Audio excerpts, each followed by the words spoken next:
एक समय की बात है। रंग बिरंगे फूलों और हरे भरे पेड़ों से भरे जंगल में जानवर बड़े मजे से रहते थे। इस जंगल का नाम था ठिठोलीवन। यहाँ सब जानवर बड़े ही मिलनसार थे, लेकिन उनमें सबसे ज्यादा शरारती था बंदर टोपीराम और सबसे चालाक था खरगोश चुन्नू। एक दिन चुन्नू ने सोचा कि जंगल में बहुत दिनों से कोई मजेदार पार्टी नहीं हुई। सबका मन भी थोड़ा उखड़ा उखड़ा सा लग रहा था, तो उसने ऐलान कर दिया, इस रविवार को ठिठोलीवन में सबसे बड़ी हंसी की पार्टी होगी। सब जानवर आएंगे, नाचेंगे, गाएंगे और खूब हंसी मजाक करेंगे। जंगल में जैसे तहलका मच गया। सब जानवर खुश हो गए।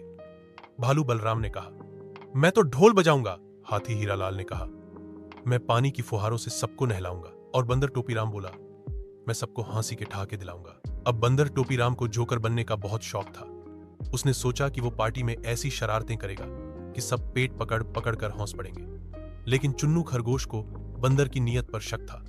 उसने सोचा, यह बंदर कहीं पार्टी का सारा मजा बर्बाद न कर दे। पार्टी के लिए सब जानवर मिलकर तैयारियां करने लगे। तोता टिंगू ने बैनर बनाए, आओ ठिठोलीवन की सबसे ठिठोली पार्टी में। मोर मोनू ने रंग बिरंगे पंख सजाए और लकड़ी के स्टेज को झिलमिलाते कपड़ों से ढक दिया।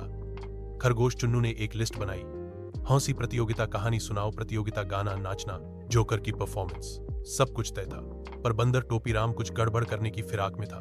उसने अपने थैले में कुछ अजीब चीजें रख ली, नकली सांप, लड्डू में मिर्च, फुलहड़ी जो धुआं देती थी और एक नकली डरावना मुखौटा। रविवार को पूरा जंगल चमक रहा था। रंगीन झंडियां लहरा रही थीं, बैंजो की आवाज आ रही थी। सब जानवर नए नए कपड़ों में आए थे।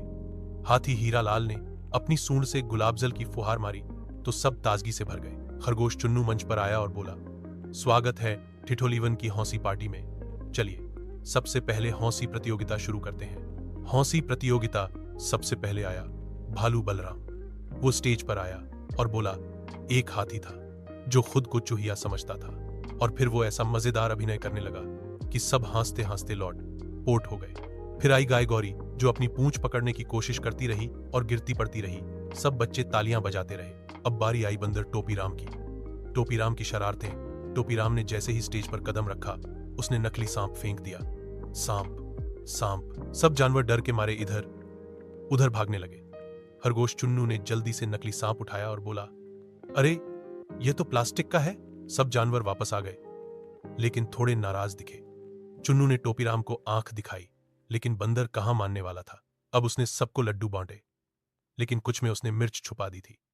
जैसे ही कछुआ टप्पू ने लड्डू खाया, वो हाय राम, जीभ जल गई कहता हुआ पानी ढूंढने भागा।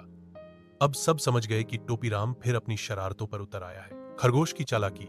अब चुन्नू खरगोश ने सोचा कि इस बंदर को एक अच्छा सबक सिखाना जरूरी है, तो उसने मंच पर आकर कहा, अब अगला खेल है अंधा बंदर।